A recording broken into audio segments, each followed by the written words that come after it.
बहुत स्वागत है और मैं हूं आपके साथ अमनदीप। उत्तर प्रदेश में 2 चरण का मतदान पूरा हो चुका है, अब 5 चरण बाकी है। पश्चिमी उत्तर प्रदेश की लड़ाई समाप्त हो गई है। अब तक 20 जिलों की 113 सीटों पर वोटिंग हो गई है। जिस क्षेत्र में अब तक वोटिंग हुई है वो किसान आंदोलन हिजाब के मुद्दे पर काफी ज्यादा सुलझा था, इसलिए बीजेपी के लिए सबसे चुनौतीपूर्ण फेज भी रहा। मुजफ्फरनगर से लेकर बागपत तक गांव-गांव बीजेपी विधायकों और प्रत्याशियों को विरोध का सामना भी करना पड़ा था। साथ ही साथ इस क्षेत्र में सपा प्लस आरएलडी गठबंधन से सीधी लड़ाई थी, यानी कि इस क्षेत्र में कुल मिलाकर बीजेपी के सामने बड़ी चुनौतियां थी। अब लड़ाई मध्य यूपी और बुंदेलखंड पर आ गई है।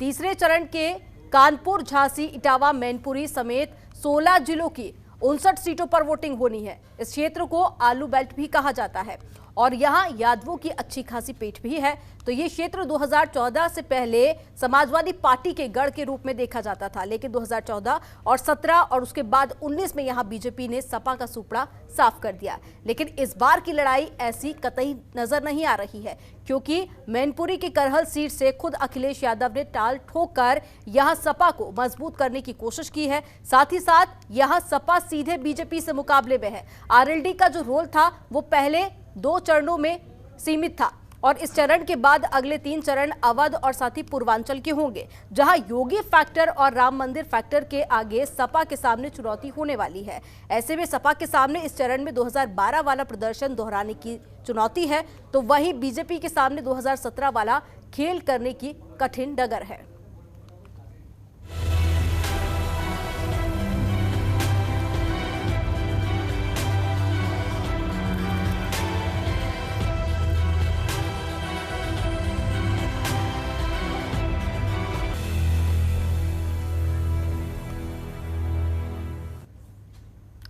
तो तीसरे चरण को लेकर आज चर्चा करेंगे। कुछ खास मेहमान हमारे साथ में जुड़े हुए हैं। कृष्ण मोहन पांडे जी जुड़े हुए हैं, प्रवक्ता है बीजेपी से, बहुत स्वागत है आपका।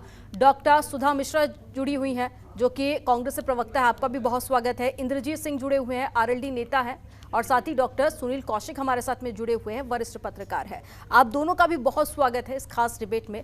सबसे पहले शुरुआत करूंगी सुनील कौशिक जी, मैं आपके साथ में कि 2 चरण पूरे हो चुके हैं, अब बारी है तीसरे चरण की। क्या कुछ चुनावी समीकरण आप देखते हैं और साथ ही आपका विश्लेषण क्या कहता है? देखो, समझना पड़ेगा कि जो तीसरे चक्र का जहां चुनाव है वहां कभी मुलायम सिंह जी का गढ़ कहा जाता था और उस गढ़ को पहली बार 2017 में बीजेपी ने धराशायी किया। वहीं सारी आसपास की रिश्तेदारियां भी मुलायम सिंह यादव परिवार की हैं। फिरोजाबाद एक बगल में जिला पड़ता है, वहाँ 2-2 समधी उनके हैं। दोनों समधी कभी विधायक भी रहे हैं और उनका बड़ा वर्चस्व कायम था जब मुलायम सिंह जी की और अखिलेश जी की सरकार हुआ करती थी। 2017 के बाद दोनों समधी अलग हुए, एक भाजपा में चले गए, एक बसपा में चले गए, फिर लौट के अभी आकर के 2022 के चुनाव में हरिओम यादव जी भाजपा ज्वाइन कर लिया। तो एक तो कहेंगे कि वहाँ जो उनकी रिश्तेदारियाँ थीं वो उनका बिखराव हुआ और दोनों समधियों ने अखिलेश यादव के आचरण पर आरोप लगाया कि जो मुलायम सिंह यादव जी में जितना आत्मीयता थी उतनी अखिलेश यादव में नहीं दिखती। दूसरी बात, जब गढ़ 2012 में जब सरकार आई अखिलेश यादव जी की, जब कह सकते हैं समाजवादी पार्टी की उस समय लहर थी, तो उस समय भी उन 59 सीटों में केवल 37 सीटें ले पाए थे। 37 सीटों पर वर्चस्व कायम रहा था। लेकिन 2017 में कहीं न कहीं बीजेपी की इतनी लहर आ गई कि वहाँ 49 सीटों पर कब्जा कर लिया और इन 16 जिलों में 11 जिले ऐसे थे जहां समाजवादी पार्टी का एक खाता भी नहीं खुला। तो ये सबसे पहले अखिलेश यादव जी के लिए चैलेंज है कि कहीं न कहीं ऐसी स्थिति जहां 11 जिले ऐसे हैं जहां समाजवादी पार्टी एक खाता भी नहीं खोल पाई। लेकिन दूसरा उनके लिए पॉजिटिव ये था कि लगभग 32 सीटों पर समाजवादी पार्टी नंबर 2 पे रही। और इसमें एक खास बात और समझिए इसको कि इन 59 सीटों में 15 सीटें आरक्षित सीटें हैं और आरक्षित सीटें एससी समुदाय के लिए हैं, दलित समुदाय के लिए हैं। लेकिन न 2017 में एक भी सीट बहुजन समाज पार्टी को मिली और न 2012 में एक सीट भी बहुजन समाज पार्टी को मिली। और अभी जहाँ दूसरे चरण का जहाँ मतदान हुआ था वहाँ भी 8 सीटें एससी और एसटी के लिए आरक्षित थी, वहाँ भी बहुजन समाज पार्टी को एक सीटें नहीं मिली। उसमें भी भारतीय जनता पार्टी को 8 में से 7 सीटें मिली। बगल में चुनाव था उत्तराखंड में, उत्तराखंड में भी 15 सीटें आरक्षित सीटें थीं, वहां भी बहुजन समाज पार्टी एक भी सीट पर नहीं जीत दर्ज करा पाई।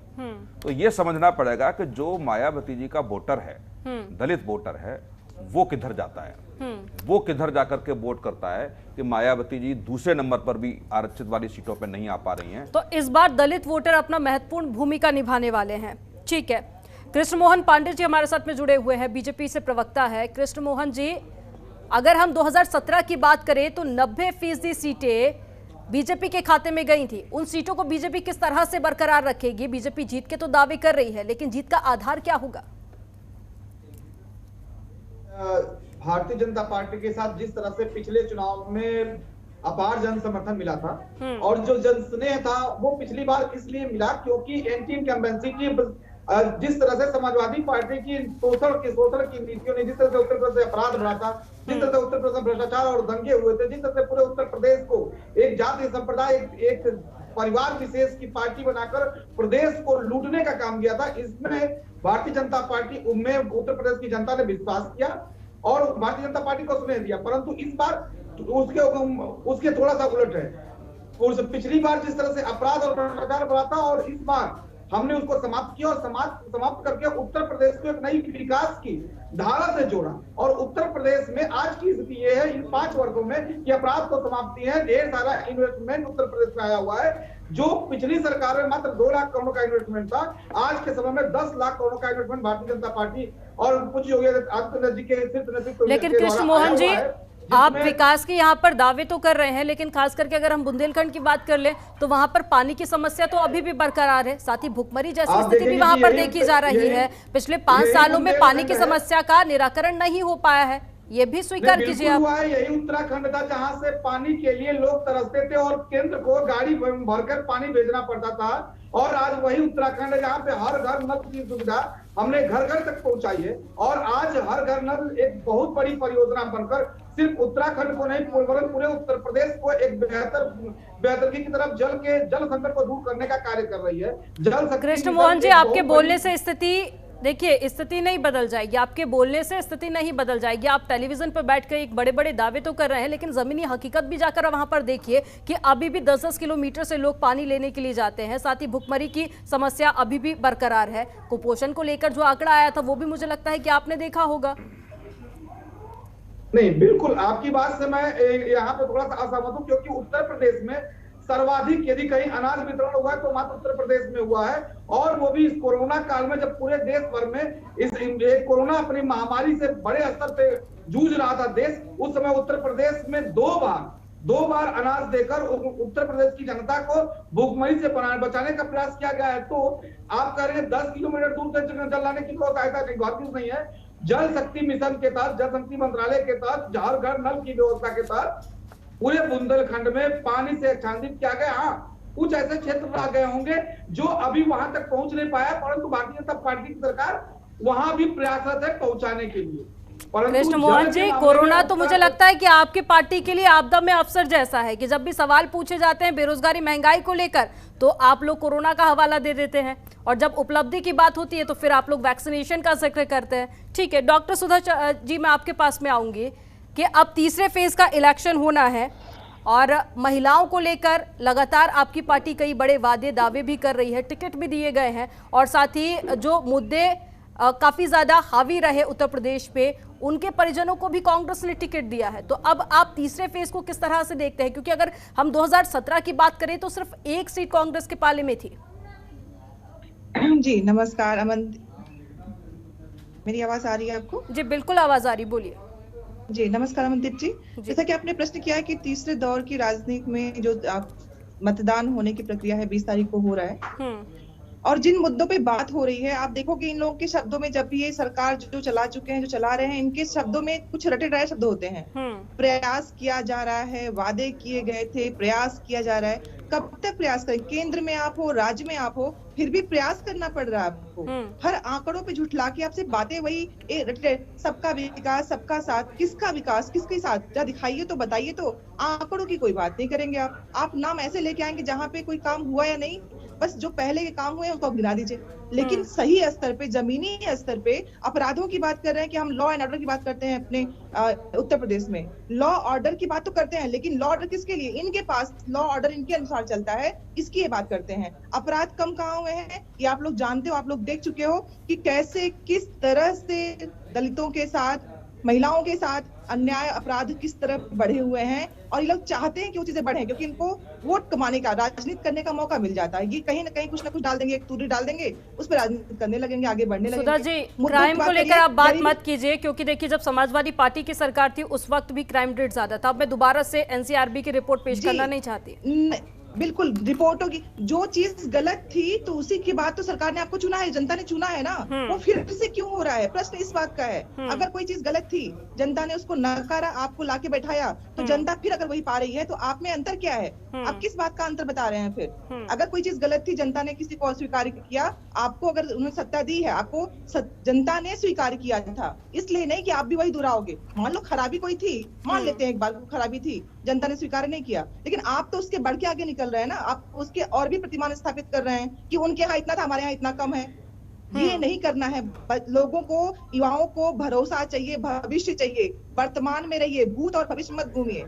वर्तमान की बात किसी को नहीं करनी है, सबको भूत पे रहना है, भविष्य की बात करनी है। वर्तमान में भूखमरी है, वर्तमान में अपराध है, वर्तमान में लोगों को खाने के लिए अनाज सिर्फ नहीं, रोजगार भी चाहिए। उसकी तो आप बात ही नहीं करेंगे, गोल मोल बातें जवाब देते रहेंगे। कोई प्रश्न पूछिए तो उसका उत्तर नहीं है। हमने ये कर दिया, हम इसका करने का वादा करते हैं। किसी को ये नहीं चाहिए आपने क्या कर दिया, किसका वादा चाहिए। हमें इस समय जमीन पर क्या होता हुआ दिख रहा है, उसकी बात करिए। आप महिला, अगर हमने कहा कि हम महिलाओं को आगे ला रहे हैं तो ला रहे हैं। आप अगर तीसरे दौर के मतदान, ठीक है सुधा जी, ये अच्छी बात है कि आप मूलभूत सुविधाओं को लेकर यहाँ पर जिक्र कर रही है और इन पर फोकस होना भी चाहिए। इंद्रजीत जी, आप पर रुख करूंगी कि पहले और दूसरे चरण में काफी अच्छा प्रभाव आरएलडी का हमने देखा, लेकिन अब तीसरे चरण में उन क्षेत्रों में आरएलडी इतनी ज्यादा मजबूत नहीं है। हालांकि यादव लैंड उसे कहा जाता है, तो समाजवादी पार्टी को किस तरह से आरएलडी सपोर्ट करेगी?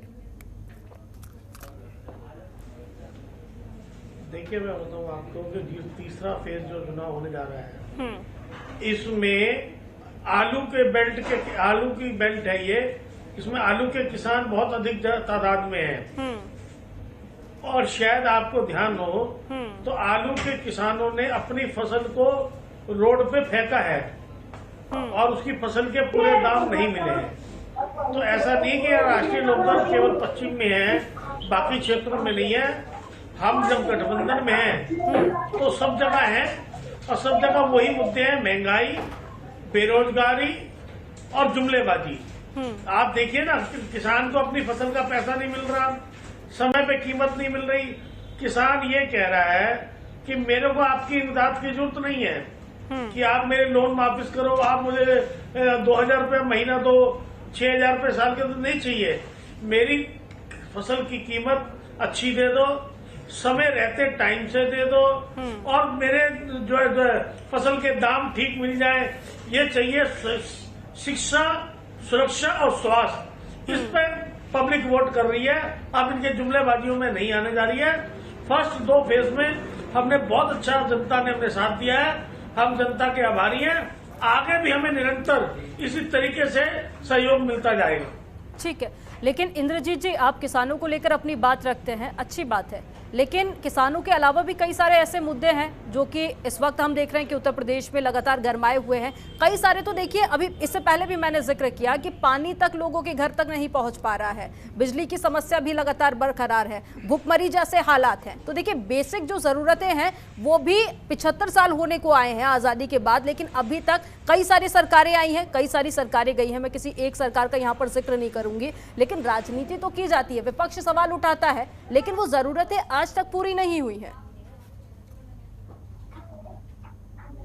आपको अब के इस दफा हर हमारे मैनिफेस्टो में और अखिलेश जी के मैनिफेस्टो में हर उस चीज को छूने का काम किया गया है जो आम जन तक, आखिरी पंक्ति में खड़े हुए व्यक्ति को जिस चीज की जरूरत है। अब इन सब चीजों पे काम होगा। जनता हमसे आशा लगाए बैठी है और हम कोशिश करेंगे कि जनता की उम्मीदों पर खरा उतरे हम काम करके दिखाएंगे। हमने बोला है कि 14 दिन के अंदर गन्ने की पेमेंट करेंगे। हमने ये बोला है कि एमएसपी में जो चीजें नहीं खरीदी जा रही हैं और भी फसल जो है वो एमएसपी पे खरीदी जाएंगी और किसानों को जो भी सिंचाई से संबंधित बिजली फ्री दी जाएगी। 300 यूनिट बिजली फ्री का हमने वायदा करा है। हमने हर वो समस्या को छूने का काम करा है जो आम जन की, गरीब की, मध्यम वर्ग की और आखिरी पंक्ति में खड़े हुए व्यक्ति की जरूरत है। हमने जुमलेबाजियां ऐसी नहीं करी हैं जिनको हम पूरा ना कर पाए। 5 साल बाद फिर दोबारा हमको जनता के बीच में जाना है। जनता सब समझती है। ठीक है सुनील कौशिक जी, आपका रुख करूंगी कि इस बार पहली बार ऐसा देखा जा रहा है कि समाजवादी पार्टी के अध्यक्ष खुद चुनावी मैदान में उतरे और ऐसा कहा जाता है कि जब भी कोई बड़ा नेता किसी सीट से चुनाव लड़ता है तो सिर्फ उसी सीट पर नहीं, आसपास के कई सारे क्षेत्रों में उसका प्रभाव देखा जा रहा है और साथ ही उसे यादव लैंड भी कहा जाता है। तो क्या आपको लगता है कि उस क्षेत्र की जो सीटें हैं उसका चुनावी समीकरण बदलेगा? ये देखो, उसमें समझना पड़ेगा कि ऐसा नहीं कि मुलायम सिंह परिवार का या समाजवादी परिवार का वर्चस्व एकदम कायम हो गया है। दर्शन सिंह यादव हुआ करते थे, मुलायम सिंह जी के गुरु हुआ करते थे। बाद में जब 36 का आंकड़ा हुआ तो हमने देखा है कि वहाँ 10-10, 12-12 घंटे गोलियां भी चली हैं। और एक वर्चस्व की लड़ाई के लिए फिर एक चेहरा निकल के आया था अशोक यादव, जिन्होंने मुलायम सिंह को परास्त करने के लिए राष्ट्रीय बेरोजगार फ्रंट बनाया। उनके राष्ट्रीय अध्यक्ष रहे और वो मुलायम सिंह यादव के खिलाफ चुनाव भी लड़े। तो और वो बीजेपी सरकार में या कल्याण सिंह सरकार में मंत्री भी रहे। तो ऐसा नहीं है कि वहाँ उनको चैलेंज नहीं मिला है, चैलेंज भी उनको यादव फैमिली को बहुत मिला है। लेकिन इसके बावजूद भी 3 बार सत्ता में रहने के बाद मुझे लगता है 20 साल 25 साल के संघर्ष के बाद ये स्थिति आई कि अब वो समाजवादी पार्टी का गढ़ कहा जाता है। पहले गढ़ नहीं था, पहले वहाँ वर्चस्व की लड़ाई रही है।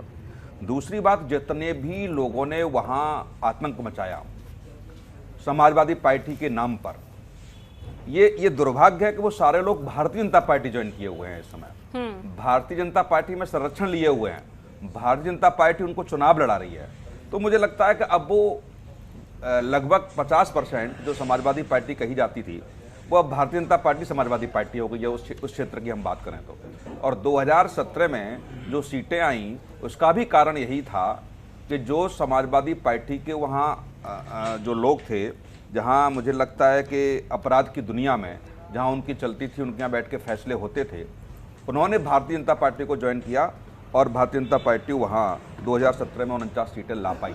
ये भी समझना पड़ेगा। दूसरा, आरएलडी के नेता कह रहे थे कि साहब किसान बहुत नाराज है, आलू की बेल्ट है। बिल्कुल सही बात कह रहे हैं, आलू की बेल्ट है, लेकिन 2019 से आलू की इतनी अच्छी रेट वहाँ किसानों को मिल रही है तो मुझे लगता है कि 10 से 15 साल में आलू की रेट उनको इतनी नहीं मिल पाई होगी। ज़मीनी हकीकत की बात की जाए तो उस बेल्ट में एक हरी मिर्च, शिमला मिर्च और आलू की खेती होती है और तीनों फसलों की रेट, हो सकता है कोरोना के कारण ये रेट उनको अच्छी मिल गई हो कि पिछली साल तो 40 रुपये 35 रुपये किलो भी आलू बिक गया, लेकिन वो अच्छी तरीके से किसान इन फसल को लेकर के या आलू की खेती को लेकर के भारतीय जनता पार्टी से नाराज, वो पैसा किसान तक नहीं पहुंच पाया। भारतीय जनता पार्टी नाराज नहीं, मैं भी वहाँ आलू कराता हूँ, इसलिए मुझसे सारी बातें छिपी नहीं है। मेरे भी वहाँ खेती बाड़ी है उसी इलाके में। किसानों को मिला है, ऐसा नहीं है किसानों को नहीं मिला है, लेकिन छोटे छोटे जो किसान होते हैं उनको दिक्कत होती है कि वो 50 बोरी 100 बोरी रख के चले आए और मुंबई जाकर के सेल होगा तो उनको 2 महीने में 3 महीने में वो रेट नहीं मिल पाई होगी। लेकिन अधिकतर वहाँ क्या करते हैं कि कुछ बड़े बड़े किसान इकट्ठे होकर के सारा आलू की खेती वहाँ कराते हैं। छोटे कोई कराएगा 200 एकड़, कोई 100 एकड़, कोई 50 एकड़, इस तरीके से वहाँ आलू की खेती होती है। तो लगभग मुझे लगता है कि आलू की खेती को लेकर के या मिर्च की खेती को लेकर के पिछले 3 साल से वहाँ का किसान नाराज नहीं है। अन्य फसलों को लेकर के नाराज है। जिस तरीके से गाय खुली घूम रही हैं, सांड खुले घूम रहे हैं, उनको खेती से बड़ा नुकसान हुआ है, उसकी जिम्मेदारी भारतीय जनता पार्टी की थी, लेकिन वो मुझे लगता है कि किसानों की समस्या को दूर। सबसे बड़ा मुद्दा आज की तारीख में जो खेतों में जो मैं बता रहा हूँ, मैं हकीकत बता रहा हूँ आपको। लेकिन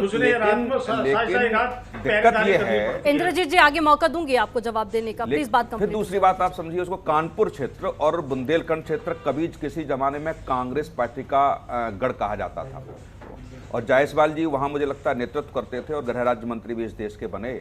लेकिन 2017 से पहले एक उनका महिलाओं से संबंधित एक बड़ा, मैं बोल भी नहीं सकता, एक ऐसा बयान आया कि किस तरीके से महिलाओं का किया जाता है वो मैं नहीं कह पा रहा यहाँ पे। तो उसके बाद वो बिल्कुल हाशिए पर चले गए और उसके बाद कोई भी ऐसा गद्दावर नेता उस क्षेत्र से कांग्रेस का निकल नहीं पाया। वहां फिर भारतीय जनता पार्टी के लोगों ने उसको कह सकते हैं कि अपनी नींव जमाना शुरू कर दी है। और आज की स्थिति में कानपुर नगर की भी बात की जाए तो 10 सीटें हैं, 10 सीट में लगभग 7 सीटें भारतीय जनता पार्टी के पास हैं, 1 से केवल कांग्रेस के पास है और 2 समाजवादी पार्टी के पास है। तो वह कांग्रेस की भी वर्चस्व की लड़ाई है कि क्या वास्तव में वो पुरानी स्थिति में कांग्रेस वापस आ पाएगी या नहीं वापस आ पाएगी।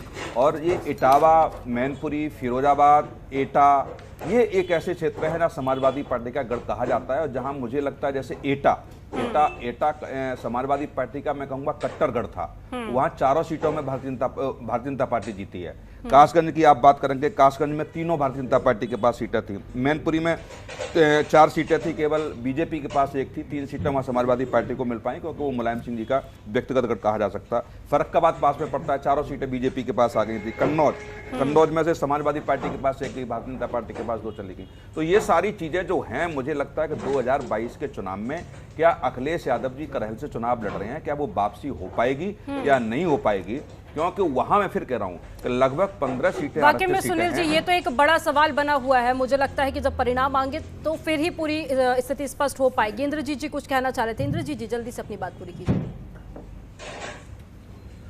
मैं ये कह रहा था कि किसान को, क्योंकि जो छोटा किसान ज्यादा है, 2.5 एकड़ 5 एकड़ का किसान जो है उसके पास इतने साधन नहीं है कि अपनी फसल को अपने शहर से बाहर जाकर और संसाधनों पे इतने पैसे खर्च करके अपने पैसों के दाम वहां ठीक ले पाए।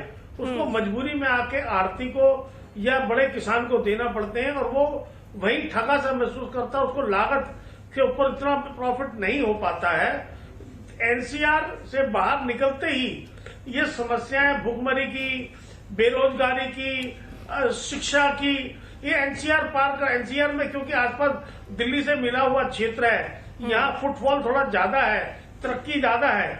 लेकिन जिस क्षेत्र में, तीसरे क्षेत्र में अब चुनाव होने जा रहा है, ये सारा वो क्षेत्र है जो सब चीजों से वंचित है, जिनको हर चीज की जरूरत है और वहाँ गरीब तबका ज्यादा है बनस्पत एनसीआर से। नहीं, ऐसा मैं इसलिए इससे सहमत नहीं हूं कि आपने देखा होगा कि यमुना एक्सप्रेस वे बनने के बाद और NH2 और लखनऊ एक्सप्रेस वे बनने के बाद सारा किसान, आपकी दिल्ली की आजादपुर मंडी है, यहाँ लगभग सारे लोग यहाँ लेकर के आते हैं और हर ग्राम सभा में छोटे छोटे समूह वहाँ बना दिए गए हैं। इंद्रजीत जी, वो छोटे छोटे समूह निर्धारित करते हैं कि आज 10 लोग हरी मिर्च तोड़ेंगे। मैं बता रहा हूँ ना, मैं बता रहा हूँ ना, मैं जी, और मेरी गाड़ियां चलती हैं, आलू लेके आती हैं और आड़ती उतार लेता है और 3-3 दिन तक सिंगल बोरी करके बेचता है और बाद में जिस भाव से, जिस मन में एक तैयारी करके आता है कि मुझे इतना रेट मिलेगा, वो आड़ती वो पैसे नहीं देता है। मैं आपको सच्चाई बता रहा हूँ, मैं पिछले 40 साल से ट्रांसपोर्टर हूँ और मेरी गाड़ियां आलू पे चलती हैं। तो देखिए समस्याएं तो बरकरार हैं। किसानों की जो जिक्र आप कर रहे हैं, मुझे लगता है उसके अलावा भी कई सारी ऐसी समस्याएं हैं जिसको लेकर खुलकर किसान बोलते हुए नजर आते हैं। कई जगह पर किसान खुश भी है, तो मिला जुला असर तमाम क्षेत्रों में देखा जाता है। कृष्ण मोहन जी, पहले तो 90% सीटें मिल गई बीजेपी को, लेकिन इस बार कैसे बरकरार रखिएगा? क्योंकि देखिए विकास की तो बात आप कह रहे हैं, लेकिन विपक्षी पार्टियां भी तो तमाम कई सारे मुद्दों को लेकर विरोध प्रदर्शन कर रही हैं। इससे पहले आपने देखा कि हिजाब का मुद्दा काफी ज्यादा गरमाया था, बढ़ती बेरोजगारी और साथ ही ऐसे भी कई सारी मूलभूत सुविधाओं को लेकर सवाल है जो अब सत्ता पक्ष पर खड़े होने लगे हैं। हालांकि आप इसको लेकर कोरोना का हवाला देंगे मुझे पता है, लेकिन उसके बावजूद भी उन वर्ग को कैसे संतुष्ट कर पाएगी बीजेपी?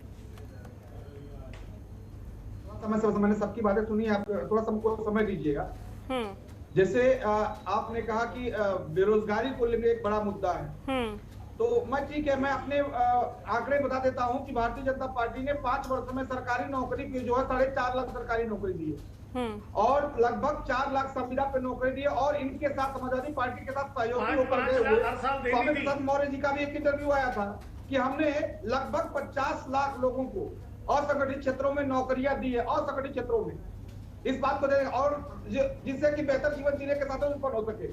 रही बात कि आप सरकारी नौकरी क्यों दे, देखिए रोजगार का अर्थ कतई नहीं होता है सरकारी नौकरी। यदि सरकारी नौकरी ही रोजगार है तो मैं कहता हूँ अंबानी और अडानी बेरोजगार है। तो इस देश में लगभग 50 लाख रोजगार भारतीय जनता 50 लाख से ऊपर भारतीय जनता पार्टी ने रोजगार उत्पन्न किए। हमारी कांग्रेस की मित्र कह रही थी कि लॉ एंड ऑर्डर बहुत ही गड़बड़ हुआ है। मैं इनको ये एनसीआरबी की डाटा बता रही थी, मैं इनको बता दूं कि 84% संगठित अपराधों में कमी आई है। 84% की संगठित अपराध में 84% की कमी आई है। तो छोटे अपराध महिला अपराधों में 43% की कमी आई है। इसके उलट यही कांग्रेस की मित्रवादी कह रही थी राजस्थान में। कृष्ण मोहन जी, आप महिला अपराध और लॉ एंड ऑर्डर की बात कर रहे हैं, तो मुझे आपको याद होगा कि हाथरस जो विवाद हुआ था, पहले बलात्कार किया गया, उसके बाद महिला की हत्या कर दी गई, वो भी तो इन्हीं सीटों में से एक सीट पर हुआ था जिस पर अब इलेक्शन होने हैं। बिल्कुल नहीं, एक घटना और दुखद है और ऐसी घटना शर्मसार करने वाली है और ये दुखद है, परंतु महिला अपराधों में 43% की कमी आई थी और संगठित अपराध में जो संगठित 15 दिन पहले 80% की कमी आई है। और रही बात आलू के खेती की, तो आलू की खेती सबसे सर्वाधिक मतलब दाम कहीं मिले तो भारतीय जनता पार्टी के सरकार में मिले, ये आलू किसानों से चर्चा की जा सकती है। और हाँ, हमने एक वादा और भी किया है और वादा नहीं इरादा किया है कि जब हम आएंगे तो अभी तक सिर्फ धान और गेहूं पे एमएसपी थी, अब हम आलू गोभी और अन्य टमाटर अन्य चीजों पर भी एमएसपी लागू करेंगे। ये भारतीय जनता पार्टी का वादा नहीं इरादा है। रही बात पानी और बिजली की, तो हर घर उत्तर प्रदेश में जल शक्ति मिशन के तहत भारतीय जनता पार्टी जल पहुंचाने का काम कर रही है। तो बिजली यही उत्तर प्रदेश हुआ करता था और 2012 से लेकर 17 का उत्तर प्रदेश था जहां पे मात्र 8 घंटे 7 घंटे बिजली मिलती थी, कभी दिन में तो कभी रात में। आज वही उत्तर प्रदेश है, हम 24 घंटा बिजली शहरों में तो 18 घंटा बिजली नगरों में देने का काम कर रहे हैं। हमने एक वादा और किया है और किसान को पहले 100 रुपए मिलती थी, हॉर्स पावर अब 200 रुपए, फिक्स चार्जेस पहले 30 रुपए जब 70 रुपए। और अपराध और बिजली इन दोनों पे तो उत्तर प्रदेश में सर्वाधिक रिकॉर्ड से व्यवस्था की गई है। और हाँ, एमएसपी पे सर्वाधिक खरीदारी उत्तर प्रदेश में किसानों के लिए धान और गेहूं की हुई है, जो उत्तर प्रदेश नहीं पूरे देश में अपना रिकॉर्ड है। सर्वाधिक गन्ना भुगतान करने का व्यवस्था किसी के पास भारतीय जनता पार्टी ने किया है। तो 29 चीनी मिलों को हमने शुरुआत की और सर्वाधिक चीनी उत्पादन की व्यवस्था भी इन्हीं 5 वर्षों में हुई है। तो ओवरऑल आप देखें तो सर्वाधिक गन्ना किसानों, आलू किसानों और एमएसपी में धान अनाज की खरीद हुई है 12 से 17%। ठीक है, ये विकास को लेकर आप बात कर रहे हैं, लेकिन देखिए इससे पहले जैसे कि सुनील जी ने यहाँ जिक्र किया कि मुलायम सिंह यादव की तरफ से बयानबाजी की गई थी, उसका उन्होंने हवाला दिया कि जनता को काफी हद तक प्रभावित करती है इस तरह की राजनीति। पर मुझे लगता है कि अब जब इलेक्शन हो रहे हैं तो वहां पर भी तो किस तरह की बयानबाजी हो रही है, आपको नहीं लगता कि जनता पर उसका भी प्रभाव होगा? विपक्ष तो लगातार सवाल उठा रहा है कि मुख्यमंत्री पद एक संवैधानिक पद होता है, उस पर बैठकर अगर कोई इस तरह की राजनीति करता है, इस तरह की बयानबाजी करता है, तो उससे भी जनता में नाराजगी देखी जाती है। एक नया बयान हो रहा है। हाँ? अभी योगी जी ने जो दिया है इटावा में, वो अभी तक हम लोगों ने नहीं सुना था ना, हमने आंकड़े देखे थे। उन्होंने कहा 64,000 हेक्टेयर भूमि को कब्जों से मुक्त कराया है हमने। जो छोटे छोटे प्लॉट्स, छोटे छोटे जो जमीनों पर कब्जे हुए थे, वो एक आंकड़ा पेश किया है कि अब तक उत्तर प्रदेश में 64,000 हेक्टेयर भूमि पर समाजवादी पार्टी के गुंडों और नेताओं का कब्जा था, वो हमने कब्जा मुक्त कराई है। ये भी बयान बड़ा मायने रखेगा इस इलेक्शन में, तीसरे चक्र के में। तो अगर आपको विकास को लेकर इतना ही भरोसा है, आप बार बार दावा कर रहे हैं कि विकास हुआ है, लेकिन तो फिर इस तरह की राजनीति क्यों? आज ही मथुरा में मंदिर को लेकर बयानबाजी दे रहे थे, तो फिर आप लोग मंदिर मस्जिद को लेकर राजनीति करने में जुटे हुए हैं। देखिए आप कह रही हैं मंदिर जी की मतलब मथुरा का मस्जिद, भाई हम कहते विकास किसको कहते हैं? सिर्फ सड़क बनवा देना, सिर्फ बिजली दे देना, सिर्फ पानी दे देना ही विकास होता है क्या? विकास के यदि दृष्टिकोण से ठीक से देखेंगे तो सामाजिक विकास, आर्थिक विकास, राजनैतिक विकास के साथ साथ धार्मिक विकास भी एक दृष्टिकोण है। आस्था को लेकर राजनीति क्यों? आस्था को लेकर राजनीति क्यों? कृष्ण मोहन जी, आस्था को लेकर राजनीति क्यों? मथुरा जन्मभूमि से जुड़ी हुई है तो उस पर चर्चा करना क्या बुरा बात है? मतलब आप आस्था को लेकर राजनीति कीजिए और उसको भी विकास बता दीजिए। नहीं, राजनीति नहीं, मैंने विकास की बात की। हर व्यक्ति का धार्मिक विकास उसकी धार्मिक आस्था का विषय है और धार्मिक आस्था भी धार्मिक। यदि हम राम जन्मभूमि का विकास करते हैं, यदि कृष्ण जन्मभूमि का विकास करते हैं, यदि महादेव के नगरी का विकास करते हैं और वहाँ पे 80% हिंदू जाते हैं, ठीक है। इंद्रजीत जी जल्दी से अपनी बात पूरी कीजिएगा, उसके बाद में मैं सृष्टि जी का रुख करूंगी। जल्दी से आप संक्षिप्त में जवाब दीजिएगा। अमनदीप जी मैं बोलना चाह रही हूँ। देखो अमन जी, मैं इनके सामने इनको 2-3 बातें ऐसे बताता हूँ जिनका इनके पास जवाब नहीं होगा। इन्होंने ये कहा था पिछले घोषणा पत्र में कि हम 2022 तक 10 लाख सोलर पंप किसानों को देंगे। आपको जान के बड़ा आश्चर्य होगा सुन के, 6068 पंप केवल ये दे पाए हैं 5 साल में, जो इन्होंने 10 लाख पंप सोलर पंप देने थे। और जो आज जहां तक खरीद की बात कर रहे हैं, मैं खरीद का आंकड़ा आपको बता रहा हूँ। एमएसपी पे जो खरीदी गई है धान, अनाज, इन सब पे जो टोटल 12 से 16%, 17% से ऊपर की खरीद नहीं हुई है। ये मैं आपको आंकड़ा बता रहा हूँ। और उसके अलावा इन्होंने कहा था कि हम मेगा फूड पार्क बनाएंगे पहले वाले घोषणा पत्र में। ठीक है इंद्रजीत जी, लेकिन इसका फैसला तो जनता कर देगी, इसका फैसला जनता कर देगी। अगर झूठे वादे कर रही है बीजेपी, अगर झूठे आंकड़े पेश किए गए हैं तो जनता उसका जरूर फैसला करेगी। इंद्रजीत जी, जो आपने आंकड़े गिनाए हैं कि खाद्यान्न, ठीक है, आगे मौका दूंगी आपको, लेकिन सुधा जी आप कुछ कहना चाह रही थी, आप अपनी बात पूरी कीजिएगा। और देखिए, इससे पहले कि अगर हम बात करें तो सिर्फ 1 सीट मिली थी और उसके बाद में अब यहाँ पर कांग्रेस सरकार बनाने के दावे कर रही है। 32 साल हो चुके हैं, सत्ता से दूर है यूपी में। क्या आपको लगता है सिर्फ महिलाओं को टिकट देकर या महिलाओं की बात करके कांग्रेस सत्ता में आ जाएगी? जी बिल्कुल नहीं। हम जो बात कर रहे हैं, आप जानते हैं कि जब विकास ही बहस का मुद्दा न रह जाए तो हालात बदलने के लिए वैचारिकी और सामाजिक परिवर्तन की जरूरत होती है। आप जानते हैं, अभी भाई ये बोल रहे थे कि हमने बुंदेलखंड में क्या क्या कहा, उन्होंने बहुत से आंकड़े गिनाए। महोबा में एम्स के लिए 5 महीने से तारा पाटकर नाम के लोग व्यक्ति हैं जो उपवास कर रहे हैं। क्या इन लोगों ने कोई उनसे सुध ली, उनकी बात की? अगर एम्स आप इतना बना ही रहे थे तो जो जमीनी स्तर पे जुड़े हुए लोग हैं उनकी तो बात कर लीजिए, लेकिन नहीं, इनके लिए जो बात करना है इनको पूरी पृष्ठभूमि चेंज कर देनी है। कृष्ण मोहन जी, आपको मौका दूंगी मैं जवाब देने का, लेकिन बात पूरी हो जाने दीजिए, बीच में इंटरप्ट मत कीजिए प्लीज। कृष्ण मोहन जी प्लीज बीच में इंटरप्ट मत कीजिए।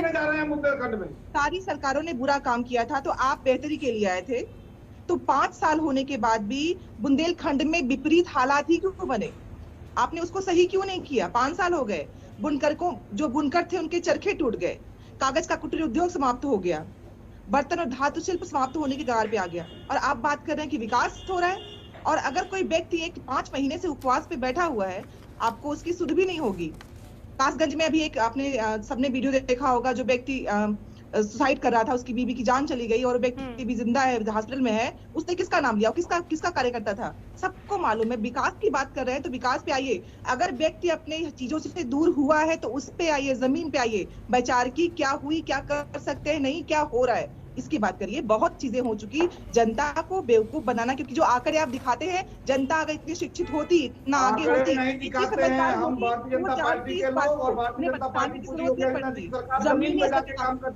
गरीब के लिए काम करती है, नौजवानों के लिए काम करती है, बुनकरों के लिए काम करती है, अल्पसंख्यकों और इस देश के दबे कुचले लोगों के लिए काम करते और उनके कार्य कर रहे हैं। की शिकार लोग हैं। समाज के अंतिम व्यक्ति के उदय के लिए भारतीय जनता पार्टी जो परिकल्पना के साथ आई थी, हम उसके लिए कर रहे हैं। उसमें कृष्ण मोहन जी प्लीज एक कर अपनी बात रखिए।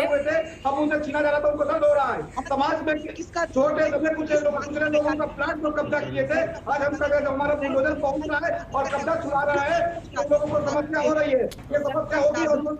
कृष्ण मोहन जी, हर एक पार्टी का प्लस माइनस होता है, लेकिन ये बताइए कि जिस वर्ग की वो बात कर रही हैं, उपवास पर बैठे हुए हैं, उस पर ध्यान क्यों नहीं दिया गया? आप ठीक है अपनी उपलब्धियां गिना रहे हैं, अच्छी बात है, लेकिन जिस बात का वहां पर जिक्र किया जा रहा है, जिस मुद्दे पर वो सवाल उठा रही है, उसका भी जवाब दीजिए ना। कई बार चर्चा हो चुकी है, उनकी एक ही मांग है पुनः कि जब तक एम्स की यहाँ पे घोषणा नहीं हो जाती, हम नहीं जाएंगे यहाँ से। तो हर वर्ग को संतुष्ट करना भी तो सरकार की जिम्मेदारी है। कृष्ण मोहन जी, हर वर्ग को संतुष्ट करना सरकार की जिम्मेदारी है ना। अगर आप नहीं उसको समझाइश दे पा रहे हैं तो ये तो फिर आपका फेलियर है। मेडिकल कॉलेज की बात हम कर रहे हैं, उस परिकल्पना पे आगे नहीं बढ़ रहे हैं। प्रकाश पर्व की जैसे किसान आंदोलन की बात हो रही थी, किसानों को मरने दिया 700 लोगों को, फिर अचानक प्रकाश पर्व पे इनको याद आता है इतने दिनों बाद कि लाओ हम खत्म कर देते हैं। ये बताइए, 11 बार उन किसानों से बात हुई, क्या ये झूठ बात है क्या? 11 राउंड की बात हुई, जब आप कह रहे हैं कि किसान बिल वापस लेंगे तभी हम वार्ता करेंगे। 11 राउंड की वार्ता हुई, परंतु जब आप कह रहे हैं कि जब तक वापस नहीं लेंगे तब तक वार्ता नहीं करेंगे, हम तो ये पूछ रहे थे बताइए उस बिल में क्या समस्या है, लेकिन हम बात करने से घबरा रहे थे। फिर भी आपके सम्मान में, किसानों के सम्मान में इस बिल को वापस किया गया। परंतु चर्चा की बात करेगी, 11 राउंड चर्चा हुआ, क्या ये गलत बात है? क्या देश नहीं जान रहा है कि 11 राउंड की चर्चा हुई? कैसी बात कर रहे हैं आप? हर व्यक्ति की 11 राउंड की चर्चा हुई है। आप ये पूरा देश देख रहे हैं, इवेंट पर पूरा उत्तर प्रदेश पूरा देश देख रहा है। क्या ये किसानों को बुलाकर, किसान के प्रतिनिधियों को बुलाकर 11 राउंड की चर्चा नहीं हुई? किसानों के बस, किसान भाइयों की एक ही मांग थी कि जब तक इस बिल को वापस नहीं करेंगे कोई चर्चा नहीं होगी। जबकि चर्चा के लिए सरकार ने 11 राउंड वार्ता के लिए बुलाया था। बात वो हो सकती थी, आपका अड़ियल रुख था, उनका था तो आपका भी अड़ियल रुख था। और अड़ियल रुक किया था। हमने तो कहा था कि आइए, हमको 11 राउंड का प्लेटफॉर्म दिए थे बात करने के लिए। हर बार हमने किसानों से आग्रह किया कि आइए वार्ता हो, परंतु आज किसान भाइयों का एक ही आग्रह था कि नहीं, इस बिल को वापस कीजिए, और हमें इस बिल को वापस करना पड़ा। परंतु 11 राउंड की बात हमने की है। लोकतंत्र में भारतीय जनता पार्टी विश्वास रखती है और लोकतंत्र संवाद से चलता है, और हम संवाद कर रहे थे। भारतीय जनता पार्टी 11 राउंड का संवाद की है। ठीक है, किसानों को लेकर आप दोनों अपनी अपनी बात रख रहे थे, लेकिन इंद्रजीत जी जिस पार्टी से हैं वो पार्टी किसानों के हित को लेकर ही हमेशा से आवाज उठाती रही है। मुझे कुछ बोलना भी चाह रहा है, मैं उन्हीं से रिएक्शन लूंगी। बोलिए इंद्रजीत जी। देखिए मैडम जी, ये भाई साहब हमारे प्रवक्ता जी बीजेपी के बता रहे हैं कि 11 राउंड हुआ थी। उसके बाद ये कहा गया मैं एक फोन कॉल दूर हूँ। वो आज तक बिल वापस भी हो गए। वो कौन सा नंबर है टेलीफोन का, कहाँ जाना था, किस दिन जाना था, किस जगह जाना था, वो आज तक वो नंबर नहीं आया। एक बात। दूसरी बात ये कि 700 किसानों में से 7 मिनट इनके पास समय नहीं निकला तो किसी किसान भाई के घर चले जाएं, उसे जो परिवार का सदस्य चला गया उसको मुआवजा दे दें, या उसके परिवार को नौकरी की बात कर लें।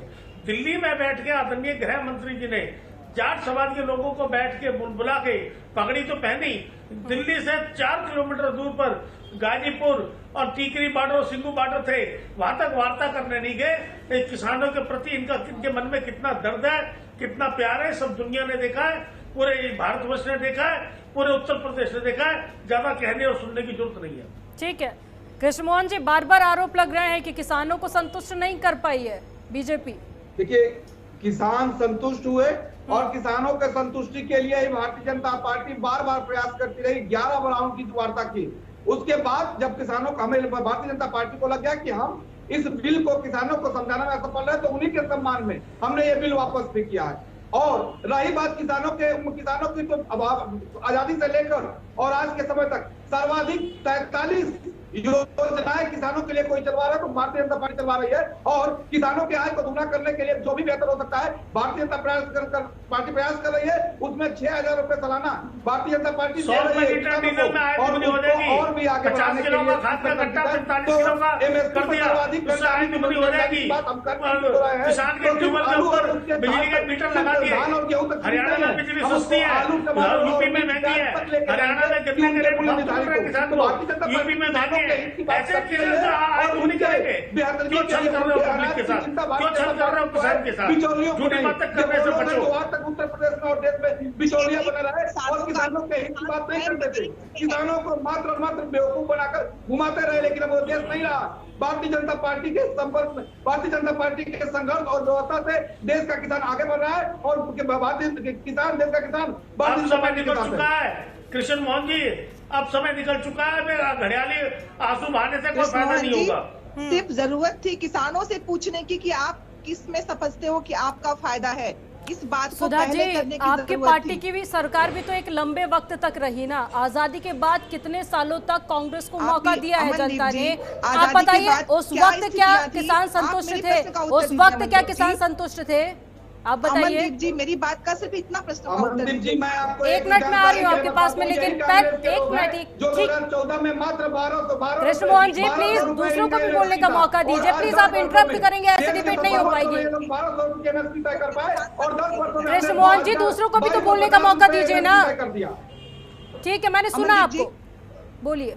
अमनदीप जी, जब देश स्वतंत्र हुआ था उसके बाद कैसे इस देश को इस धरने पे लाने में कितने कार्य किए गए होंगे, इसकी चर्चा कोई नहीं करता है। अंग्रेजों का शासन था पूर्णतः इस देश पे, उसके बाद लोकतंत्र की स्थापना होना, देश को वापस शुरुआत से, कहते हैं आदि से अंत की तरफ जाना था हमको, शुरुआत करनी थी। शुरुआत करने में ना नींव दिखती नहीं है, नींव के बनने के बाद चीजें देखनी शुरू होती हैं। बहुत लोगों को उसमें प्रॉब्लम हो सकती थी क्योंकि देश के पास कुछ अपना नहीं था। सब कुछ इंफ्रा से लेके हर चीज शुरू करनी थी, तो उससे आज की स्थिति का आप कैसे वो कर सकते हैं, बराबरी कर सकते हैं? सुधा जी, लेकिन आपको जो मौका दिया गया था कांग्रेस को 1947 के बाद में कई सालों तक कांग्रेस की पार्टी रही है सत्ता में, उसके बाद में अगर 7 सालों का आप कंपैरिजन अपनी पार्टी से करेंगे तो ये देखिए गलत होगा। उनको चमका रहे थे और आप सत्ता में आते कमी आ गई। कृष्ण मोहन जी, अगर ऐसे ही आप अपनी बात रखेंगे तो कोई कुछ नहीं समझ पाएगा। सुनील कौशिक जी, इस बार कई सारी वीआईपी सीटें भी हैं इसमें शामिल तीसरे चरण में, और साथ ही देखिए समाजवादी पार्टी की हम यहाँ पर जिक्र कर रहे थे 2017 में फूट भी एक बड़ा कारण माना जा रहा था क्योंकि चाचा भतीजा अलग हो गए थे, अब वो दोनों साथ में आ गए हैं, तो क्या उससे भी कुछ बदलाव की उम्मीदें आपको लगती है? और साथ ही जो वीआईपी सीटें हैं, कई सारी पार्टियों के दिग्गज नेता की जो किस्मत का फैसला है वो अगले चरण में ईवीएम में कैद हो जाएगा, तो क्या कुछ उसका चुनावी समीकरण आप देखते हैं और क्या कितना असर वीआईपी सीटों पर पड़ेगा? नहीं, बिल्कुल। देखो, कानून मंत्री हैं, राज्य मंत्री एसपी सिंह बघेल भी लड़ रहे हैं, अखिलेश यादव भी लड़ रहे हैं, रामवीर उपाध्याय की भी ये सीटें हैं और शिवपाल सिंह यादव खुद लड़ रहे हैं। तो ऐसी बहुत सारी सीटें हैं वहाँ पर जहाँ मुझे लगता है कि एक वर्चस्व की लड़ाई है। लेकिन जिस तरीके से प्रसपा के साथ समाजवादी पार्टी का जो समझौता हुआ, 2 से 3 बार समझौते के बाद कम से कम दर्द छलका है शिवपाल जी का कि जितनी सीटें उनको मिलनी चाहिए थी उतनी सीटें उनको नहीं मिली, केवल एक ही सीट उनको दी गई।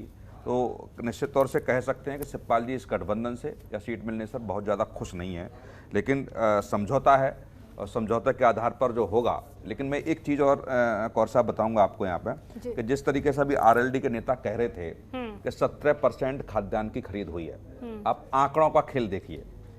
आरएलडी के नेता कहते हैं कि 17% खाद्यान्न की खरीद हुई है, बिल्कुल सच बात है ये, इसमें कोई दो राय नहीं है। लेकिन आंकड़ा कैसे घुमा के उन्होंने दिया 17%। यदि यही कहते कि 494 मीट्रिक टन खाद्यान्न की खरीद हुई है, जो समाजवादी पार्टी की सरकार में 240 मीट्रिक टन खरीद हुई थी, तो इसका कहने का अर्थ कुछ और जाता कि 240 की अपेक्षा 494 मीट्रिक टन हुई है, तो लगभग मुझे मानिए डबल आसपास हो गई। लेकिन उन्होंने आंकड़ा दिया कि नहीं 17% दी है, तो कहने का मतलब आप समझ गए ना किस तरीके से नेता घुमाते हैं। दूसरा आप देखिए, भारतीय जनता पार्टी करती है कि 1.5 लाख करोड़ के आसपास हमने गन्ना भुगतान किया, समाजवादी पार्टी का कहती है 95,000 करोड़ के आसपास उन्होंने भुगतान किया, बिल्कुल सच बात है। और आंकड़े में दिखता है कि भारतीय जनता पार्टी ने बहुत ज्यादा भुगतान किया, लेकिन भाजपा ये बताने में, ये आंकड़े बिल्कुल सच हैं, लेकिन सच्चाई क्या है कि जब 95,000 करोड़ किसानों को दिए गए तब इस प्रदेश का बजट था 2 लाख करोड़ के आसपास, और जब भाजपा ने इनको दिया तब 5.5 लाख करोड़ के आसपास का इस प्रदेश का बजट हो गया, तो लगभग मानिए दुगना बजट हो गया। तो ये 95,000 करोड़ के आसपास समाजवादी पार्टी ने दिया, तो मुझे लगता है 1.25 लाख करोड़ के आसपास इनको भुगतान देना चाहिए था। तो ये सब आंकड़े ऐसे होते हैं कि कैसे पेश करने हैं जनता के सामने कि बहुत अच्छे अच्छे लगें, या विपक्ष के नेता कहेंगे कि नहीं इसमें कमियां ये हैं, इस तरीके से नहीं, इस तरीके से किए जाएंगे। अब जैसे एथेनॉल का उत्पादन इन्होंने किया 448 करोड़ लीटर, जो मुझे लगता है कि बहुत ज्यादा है। जो समाजवादी पार्टी की सरकार में हुआ 1 करोड़ 40 लाख के आसपास का, तो लगभग दुगना के आसपास हो गया, वो दुगने से भी ज्यादा हो गया। उसका रिलीफ किसको मिलेगा, फायदा किसको मिलेगा? किसान को मिलेगा। दूसरा, चीनी उत्पादन की बात करें आप, तो समाजवादी पार्टी बहुजन समाज पार्टी की दोनों की सरकार में 64 लाख मीट्रिक टन चीनी उत्पादन हुआ, जो भाजपा की सरकार में हुआ 117, तो लगभग इसको भी आप मानिए दुगने के आसपास हो गया। तो अब ये चीजें जो आंकड़े आएगी वो किसानों के पास गया पैसा या पड़ोसियों के पास गया, इस बात की चर्चा नहीं होगी। दूसरी, कभी भी आरएलडी ने किसानों की लड़ाई लड़ते हैं ये लोग, कभी ये नहीं कहा कि 19 चीनी मिलें बंद पड़ी थी जो बहुजन समाज पार्टी समाजवादी पार्टी की सरकार में बेची गई, भाजपा ने उनको चालू कराया, इसलिए उसका स्वागत होना चाहिए। भाजपा की सरकार में 3 चीनी मिलें, एक चौधरी चरण सिंह की जन्मस्थली छपरौली में रमाना चीन मिल नई शुरुआत हुई, बस्ती के मुडेरा में जहां किसानों पर गोली चली थी वहां एक हुआ, और गोरखपुर के पिपराइच में। ये 3 चीनी मिलें 2017 से 2022 के बीच हुई। यदि साफ सुथरी राजनीति करनी है, किसानों के हक की राजनीति करनी है, तो किसानों के हक में कोई भी सरकार हो, चाहे भाजपा हो, चाहे सपा हो, चाहे कांग्रेस हो, यदि कोई डिसीजन लेती है तो मुझे लगता है कि आरएलडी किसानों की पार्टी कही जाती है, कम से कम आगे बढ़ के एक स्वागत करना चाहिए था। सुनील जी, विपक्ष इसको भ्रमित करने की कोशिश जरूर कर रहा है, लेकिन जिन जनता तक वो लाभ पहुंचा है उसका जो असर है मुझे लगता है वो मतदान में जरूर देखने को किसान नहीं समझ पाएगा ना, भोली जनता नहीं समझ पाएगी। जैसे मैंने एग्जाम्पल अभी आपने दिया कि आरएलडी के नेता ने क्या कहा कि साहब पूरे का 17% हुआ खाद्यान्न, मुझे बहुत कम हुआ, 100 में से 17%।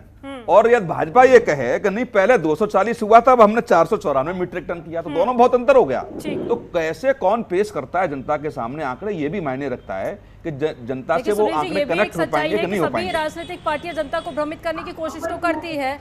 ठीक है, मैं फाइनल कमेंट लूंगी एक एक कर सभी का, क्योंकि वक्त की कमी है, तो बहुत संक्षिप्त में अपनी बात पूरी कीजिएगा एक एक करके।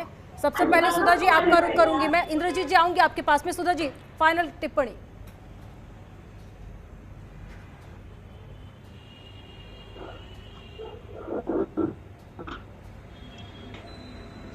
मेरी आवाज आप तक पहुंच पा रही है सुधा जी? ठीक है, इंद्रजीत जी आप अपनी फाइनल टिप्पणी कीजिए, उसके बाद में सुधा जी आपका रुख करती हूँ। इंद्रजीत जी कहिए। देखिए सुनील भाई साहब जो है वो मुझे राजनीतिक विश्लेषक और पत्रकार न होकर प्रवक्ता लग रहे थे बीजेपी के। हाँ, वो कह रहे आरएलडी का प्रवक्ता भी लगा था। परसों भाजपा के व्यक्ति ने, सुनिए इंद्रजीत जी, परसों में बैठा था एक डिबेट में, तो मुझे आरएलडी का प्रवक्ता भी बोल दिया था। राज्यसभा में कोड करा गया कि 3,700 करोड़ रुपया किसान का गन्ने का पेमेंट आज भी बाकी है। पिछले 7 साल से ब्याज का पैसा नहीं मिला, और इन्होंने बजट में अभी भी आप देखिए मनरेगा का बजट कम कर दिया है, बढ़ाने की बजाय मनरेगा का बजट कम कर दिया है। 403 वैन अभी माननीय मुख्यमंत्री जी ने डिजिटल वैने प्रचार प्रसार के लिए यूपी में भेजी है। ये 403 वैन कई कोरोना के दौरान गांव में चली गई होती, जिसमें एक सिलेंडर पड़ा होता, एक डॉक्टर बैठा होता और दवाई की पेटी पड़ी होती, तो जो गरीब हमारे बीच में से हमारे किसान माताएं बहनें जो खाली घरेलू नुस्खे करते रहते। ठीक है इंद्रजीत जी, तो खामियां गिनाने का जिम्मा विपक्ष को दिया गया है ना, पहुंचाइए अपनी बात जनता तक। जवान गवा दी। ठीक है ठीक है ठीक है इंद्रजीत जी, एक इसमें लाइन और जोड़ दीजिए, वो मुझे लगता है आपको जानकारी नहीं है। उत्तर प्रदेश की सरकार पे मजदूरों का 6,500 करोड़ बकाया है, वो नहीं दे पाए अभी कोरोना काल में, इसको भी प्लस कीजिए। ठीक है ठीक है। सुधा जी, अगर मेरी आवाज आप तक पहुंच पा रही है तो फाइनल कमेंट।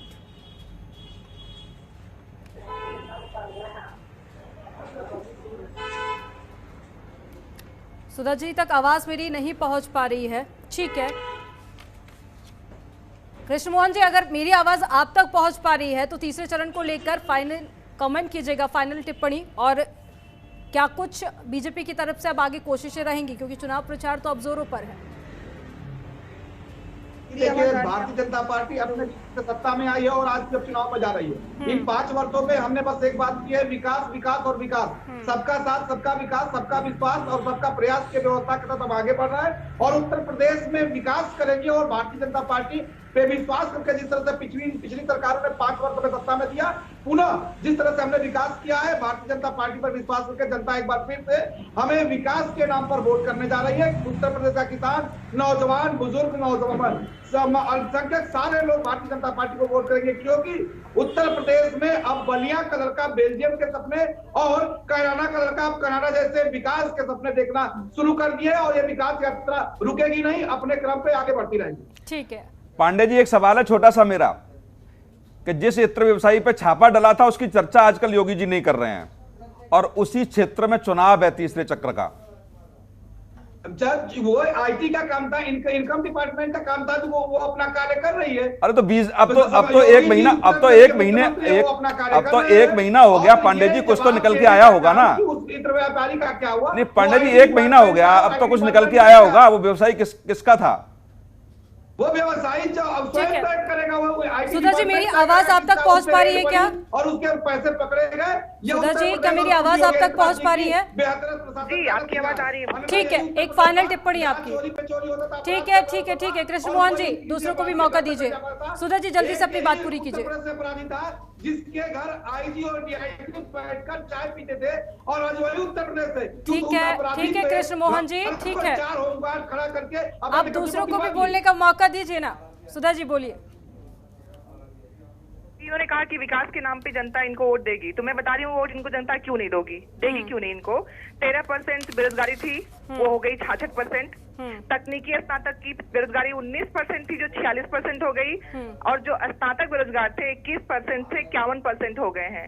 तो जनता अगर ये जान रही है तो विकास के नाम पे तो आप भूल जाइए कि आपको विकास के नाम पे कोई भी वोट मिलने वाला है। और हम चाहते हैं कि जनता जागरूक बने, उसे भरोसा आए कि कहना और करने में बहुत सुधा जी, फर्क होता विपक्ष की जिम्मेदारी है ना जनता को जागरूक करना, और जो भी खामियां हैं वो जनता तक पहुंचाना, और मुझे उम्मीद है कि आप बहुत बेहतर करेंगे। विकास के नाम पे वोट क्यों नहीं मिलेगा? क्योंकि बेरोजगारी की दर इतनी ज्यादा आगे बढ़ी हुई है कि अब ये भूल जाए। और जो ये बार बार चीजों को बोल्ड कर लेते हैं, घुमा लेते हैं, घुमा के राजनीति कर देते हैं, कहीं पे 80 और 20 बोल देंगे, उसका सफाई दे देंगे कि नहीं हमने ये नहीं कहा था। जनता बेवकूफ नहीं है, आपकी राजनीति समझ चुकी है। तो विकास के नाम पे तो वोट मांगना आपको मांगना ही नहीं चाहिए। ठीक है, आप सभी का हमारे साथ में जुड़ने के लिए बहुत शुक्रिया। आप सभी मेहमानों का हमारे साथ में जुड़ने के लिए बहुत शुक्रिया। और देखिए, सत्ता पक्ष अपनी उपलब्धियां गिना रहा है तो वही विपक्ष खामियों को लेकर लगातार सत्ता पक्ष पर हमलावर है। अब जनता का रुख देखना बेहद यहां पर दिलचस्प हो जाता है। फिलहाल इस डिबेट में इतना ही। आप देखते रहिए जनतंत्र टीवी।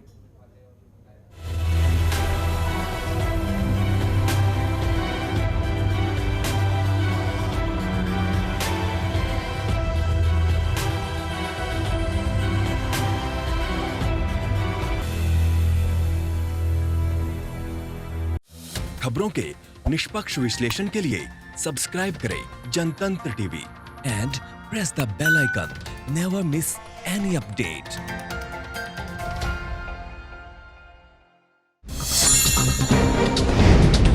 डाउनलोड कीजिए जनतंत्र टीवी ऐप को, जो कि अवेलेबल है गूगल प्ले और ऐप स्टोर पर।